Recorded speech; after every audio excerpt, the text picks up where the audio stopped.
Do you feel like you're floating through life but not getting any closer to the person you want to be? This usually happens around the new year. You imagine all the bad habits you're going to break free from and all the good habits you're going to start. This time it will be different, you tell yourself. This time, I'm going to do the things I say I'm going to do, only to get to the same starting point shortly after and be further away than you had imagined. So the question is, how do you get rid of bad habits and make the habits you want easier and more automatic? Imagine a plane taking off from New York bound for Los Angeles.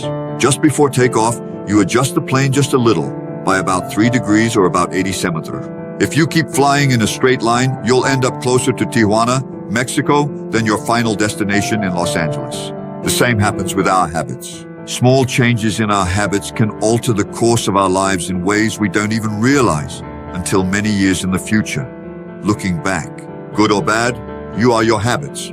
The power of atomic habits. A small change in your daily habits can lead to a very different life. Massive action improvements times 1%. From time to time, we convince ourselves that massive success is only possible through massive action in whatever goal we are pursuing. We hope to make a quantum leap or create a momentum that catches the attention of others. However, it is the small improvements, which are not even noticeable at first, that create incredible change. Let's look deeper into the math. Improving 1% each day for a year adds up to 37 times better. But getting 1% worse each day for a year will almost take you to zero. Your habits can accumulate against you in the form of stress or negative thoughts, or they can accumulate in your favor in the form of knowledge, productivity, skills, and relationships. Success is the result of daily habits, not once-in-a-lifetime transformations. The truth about progress. When you start any endeavor in your life, this is what you think should happen: linear progress. But in reality, this is what really happens. Small changes in our progress, not even noticeable. Lots of effort, hard work, and barely see results. This is where most people give up and go back to their old habits. The most powerful results of any accumulation process are delayed, so patience is required. Goals versus systems. Forget your goals. Focus on the systems. A goal is the result you want to achieve. Conventional wisdom suggests that the best way to achieve what we want in life, whether it's becoming better, building a successful business, or spending more time with family, is to set specific and realistic goals. But if you completely ignore your goals and focus only on your systems, you will still succeed. There are a few problems with just having goals. Successful and unsuccessful people have the same goals, so goals can't be what separates winners from losers. Reaching a goal only changes your life for a moment in time. Goals can create an all-or-nothing conflict. You reach the goal and succeed, or you don't reach it and you're a failure, even if you're making progress in the right direction. When you reach a goal, what do you do next? If your goal was to run a local marathon, chances are that after completing it, your motivation will quickly wane and you'll go back to your old habits. Goals are good for setting a direction, but systems are better for making progress. The problem with changing your habits isn't you. The reason you keep the same bad habits for so long isn't because you don't want to change, but rather because you have the wrong system for change. Atomic habits are small routines and behaviors that accumulate to produce positive results over time. Big slips tend to get more attention than small improvements, but what really matters are the small decisions and actions we take on a daily basis. Although atoms are the building blocks of molecules, atomic habits are the building blocks of remarkable results. There are 3 layers to changing behavior. The first layer is results change. What you get, lose weight, write a book, or win the season. Results are what you achieve. The second layer is changing your process. What you do, like your new training routine or developing a daily reading habit. And the third layer is changing your identity. What you believe, your worldviews, and how you see yourself and others. Most people focus on results, but the best way to change your habits is to focus on the person you want to become, rather than the results you want to achieve. The goal isn't to learn an instrument, it's to become a musician. The goal isn't to run a marathon, it's to become a runner. When something you want in your life becomes part of your identity, that's when your behaviors begin to change naturally. When you tell others that you are a runner, you are living your identity. Remember, every time you train, you are an athlete. Every time you write a line of code, you are a programmer. And every time you lead your team, you are a leader. The logic of habits. A habit is something that becomes repetitive enough to become automatic. In general, we want our habits to solve problems in our lives with the least possible effort. A habit is formed and reinforced through a continuous cycle of trigger, action, and reward. Trigger, action, reward. The key to creating lasting habits is to establish triggers that are constantly improving. Trigger, phone rings. Desire, I want to know who sent the message. Action, pick up the phone. Reward, solve the problem of the message sender. Trigger, feel a headache. Desire, I want to relieve frustration. Action, check social media. Reward, satisfy the need to relieve frustration. Over time, rewards become associated with triggers. So in this example, checking social media becomes associated with the action of relieving a headache, and then checking Facebook can become the trigger to check Instagram, which in turn becomes the trigger to watch YouTube. And before you know it, your habit loop leads you to waste 20 minutes of time. The more you repeat these habit loops, the stronger and more automatic they become. Triggers can be anything. A smell, a sound, a sight, a person, or a place. Try to think of any triggers in your daily life that are activating your good or bad habits. So how can we influence these triggers in our favor? Law 1. Make it obvious. Most of your current habits are so automatic that you barely notice them. You must first become aware of your habits before you can modify them. You can do this with your habit map. Record all your daily behaviors on the habit map from the moment you wake up until bedtime. Your habit map might look something like this. Based on whether it helps you become the person you want to be, categorize each habit as positive, negative, or neutral. At this point, we're not trying to change anything, just observing what's happening in our daily lives. Until you make the unconscious conscious, it will continue to guide your life and you will call it fate. Carl Jung. Vagueness is a real problem when it comes to developing habits, and studies show that quite often the reason people fail to maintain a habit is not for lack of motivation, but for lack of clarity. One day I'll do it is easy to say, but too vague to accomplish. What you need is a when and a where. The most common triggers, time and place, help you achieve your goals. Clearly express your intention to act using the following formula. I will behavior at time and in place. Here's a bad example. I'm going to read more this month. Here's a good example. I'm going to read a book for 15 minutes every day at 6 a.m. in my empty room. Another effective way to start a habit is to use the habit stacking technique. To stack habits, associate a new habit with an existing habit by following the formula below. After existing habit, I will new habit. For example, after brushing my teeth, I will do 5 minutes of stretching. You can stack multiple habits together. For example, after I finish brushing my teeth, I will meditate for 10 minutes, then plan my day before checking social media. A habit is more likely to stick if you practice it consistently. Choosing the right trigger is essential. You need an effective trigger. Your trigger should be something you do automatically, without fail throughout your day, like waking up, turning off your alarm, or brushing your teeth. You can better shape your behavior by shaping your environment. We are more affected by our environment than by our willpower or motivation. It is difficult to maintain positive habits in a negative environment. The environment is the invisible hand that shapes human behavior. Creating a habit requires that you redesign the space around you to make it easier to identify triggers for desired habits. Make unwanted habits invisible. If you want to drink more water, make the triggers visible and obvious. Place water bottles around the house in places you're likely to see. Want to read more? Place the book in a place where you will see it. And if you want to improve your guitar, don't leave it out of sight in the bathroom. Context is the trigger. The objects in the environment do not determine our behavior, but rather our relationship with them. Stop seeing your environment as a place simply full of objects. Imagine it as a place full of relationships. For one person, the bathroom is where she reads for an hour at night.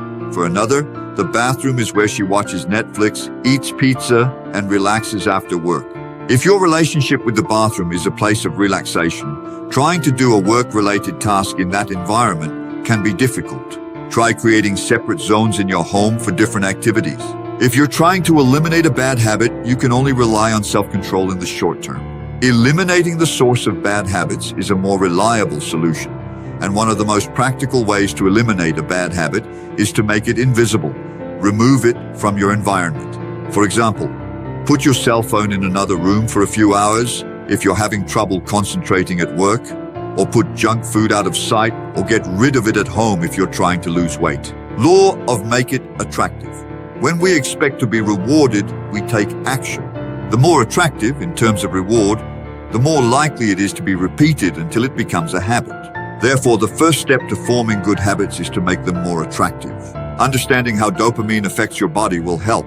Dopamine affects our motivation levels, being a hormone and neurotransmitter. We are more motivated to act when our dopamine levels increase. By measuring dopamine, scientists can identify the exact moment when the will occurs. It used to be thought that dopamine was linked only to pleasure, but now we know that it is vital for many neurological functions, including motivation, memory, learning, punishment, and voluntary movement. Dopamine is released not only when we experience pleasure, but also when we anticipate it. Gambling addicts experience a dopamine rush before winning, not after winning. Let's delve deeper into dopamine releases. Using social media, eating fast food, and using drugs are all associated with elevated dopamine levels and habit formation. Think before taking a trip to an amusement park. Sometimes the expectation and anticipation of the trip are better than the trip itself. Seeing the cake you want increases dopamine release, not after eating it. Will is what leads us to initial action. Making a habit attractive is crucial, as it is the expectation of a reward that makes us act. Here you can use a strategy called temptation bundling. The temptation bundling process makes a habit more attractive by combining an action you need to do with one you want to do. For example, you could bundle the activity of watching Netflix, something you want to do, with the task of working, something you need to do. Temptation bundling applies a principle of psychology called the Premack principle, developed by Professor David Premack. The Premack principle states that more likely behaviors reinforce less likely behaviors. In other words, even if you're not looking forward to exercising, you condition yourself to do it because you can do something you really enjoy. We are constantly wondering what others will think of us and adjusting our behavior based on the response. We are influenced by the people closest to us and the groups we are a part of. If you're trying to establish a good habit, one of the best ways to reinforce it is to find and be part of a culture where that habit is the norm. If you want to improve, surround yourself with the right people.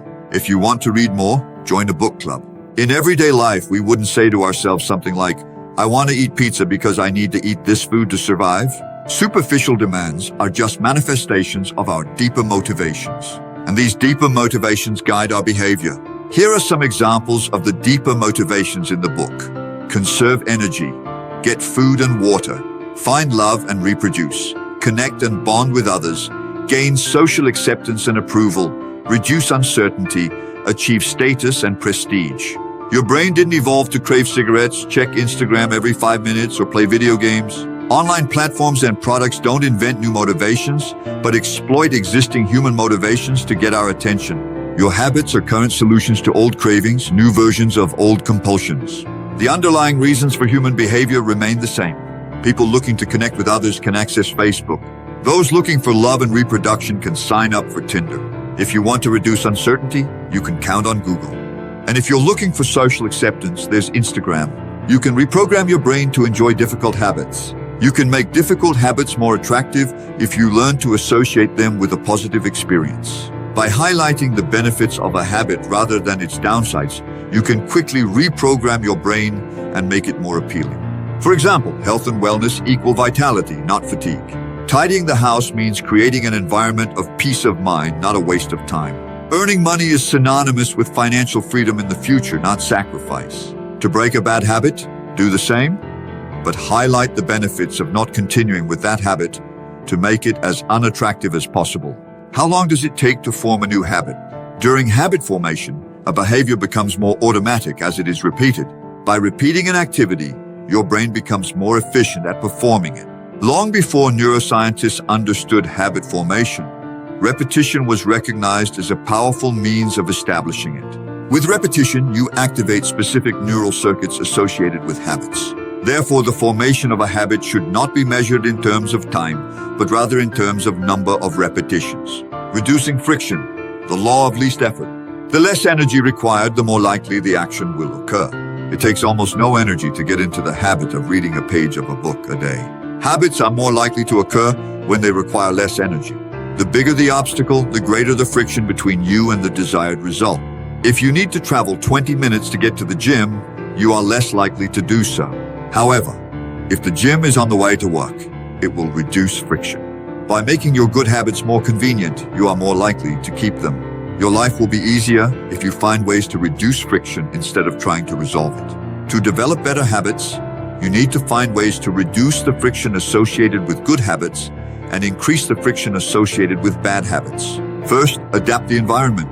By adjusting or setting up your environment, you can reduce friction for future actions. For example, I'm going to prepare my workout clothes the night before so that when I wake up, I can start in the morning. Or, to prepare a healthier breakfast, put a pot on the stove, leave the spatula on the table, and put the ingredients the night before. Again, the goal is to reduce any friction. Using the 2-minute rule to combat procrastination can help establish small habits that will lead to large-scale success. Find a simplified 2-minute version of your desired habit. Want to run a marathon? Start by putting on your sneakers and stretching for 2 minutes. Want to read an hour a day? Start by reading a page. You need to create a routine anchored in place and gradually increase the difficulty. After mastering the 2-minute habit, you can move on to the next step. To make something more difficult, think of ways to create friction barriers between you and the bad habit, making it as inconvenient as possible. If you want to watch less TV, turn off the TV after each use and put the remote in an inaccessible place. When shopping, leave your credit cards in the car's glove compartment if you have a habit of spending impulsively. Do whatever you can to make your bad habits less likely to happen. You can reprogram your brain to enjoy difficult habits. You can make difficult habits more attractive if you learn to associate them with a positive experience. By highlighting the benefits of a habit rather than its downsides, you can quickly reprogram your brain and make it more appealing. For example, health and wellness equal vitality, not fatigue. Tidying the house means creating an environment of peace of mind, not a waste of time. Earning money is synonymous with financial freedom in the future, not sacrifice. To break a bad habit, do the same, but highlight the benefits of not continuing with that habit to make it as unattractive as possible. How long does it take to form a new habit? During habit formation, a behavior becomes more automatic as it is repeated. By repeating an activity, your brain becomes more efficient at performing it. Long before neuroscientists understood habit formation, repetition was recognized as a powerful means of establishing it. With repetition, you activate specific neural circuits associated with habits. Therefore, the formation of a habit should not be measured in terms of time, but rather in terms of number of repetitions. Reducing friction, the law of least effort. The less energy required, the more likely the action will occur. It takes almost no energy to get into the habit of reading a page of a book a day. Habits are more likely to occur when they require less energy. The bigger the obstacle, the greater the friction between you and the desired result. If you need to travel 20 minutes to get to the gym, you are less likely to do so. However, if the gym is on the way to work, it will reduce friction. By making your good habits more convenient, you are more likely to keep them. Your life will be easier if you find ways to reduce friction instead of trying to resolve it. To develop better habits, you need to find ways to reduce the friction associated with good habits and increase the friction associated with bad habits. First, adapt the environment. By adjusting or setting up your environment, you can reduce friction for future actions. For example, I'm going to prepare my workout clothes the night before so that when I wake up, I can start in the morning. Or, to prepare a healthier breakfast, put a pot on the stove, leave the spatula on the table, and put the ingredients the night before. Again, the goal is to reduce any friction. Using the 2-minute rule to combat procrastination can help establish small habits that will lead to large-scale success. Find a simplified 2-minute version of your desired habit. Want to run a marathon? Start by putting on your sneakers and stretching for 2 minutes. Want to read an hour a day? Start by reading a page. You need to create a routine anchored in place and gradually increase the difficulty.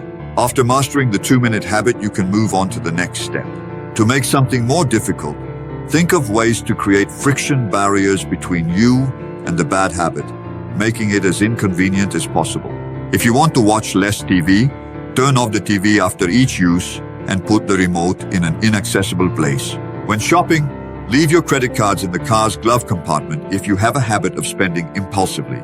Do whatever you can to make your bad habits less likely to happen.